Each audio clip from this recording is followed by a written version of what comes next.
જય ગૌ માતા મિત્રો। આપણા ગઈડા એમ કહેતા હતા કે દેવું કરીને પણ તમે ઘી ખાઓ। કૃષ્ણ ભગવાનના વખતથી કહેવામાં આવ્યું છે। ત્યારે તો કોઈ અહીં અત્યારના જેવા સાયન્ટિસ્ટો કે વૈજ્ઞાનિકો નહોતા, છતાં પણ એ લોકોએ અનુભવના આધારે શોધ્યું કે આ વસ્તુ ખાવાથી શરીરને ફાયદો થાય છે। અને ત્યારથી આપણે સાબિત છે કે કૃષ્ણ ભગવાન શું કામ ગાયોને પાળતા હતા ને ગાયો સાથે રહેતા હતા, કારણ કે એમને અનુભવથી ખબર હતી, એમના વડવાઓને પણ, કે ગાયનું દૂધ અને ગાયનું ઘી એ આરોગ્ય માટે એક ઉત્તમ અમૃત સમાન છે। અને જો અત્યારે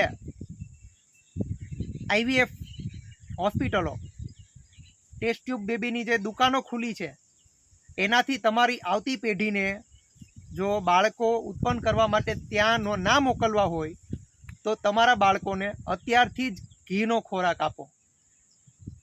હા, ઘીથી સ્પર્મ કાઉન્ટ વધે છે અને શારીરિક તંદુરસ્તી વધે છે। એના લીધે એની જે જાતીય સમસ્યા કે સેક્સ્યુઅલ પરફોર્મન્સ પણ વધે છે, જેના લીધે આઈવીએફ કરવાની જરૂરિયાત જે ઘી ખાય છે એને નહીં પડે। તમે સાંભળ્યું છે કે આપણા વડવાઓએ કોઈ આઈવીએફ કરવું પડ્યું હોય?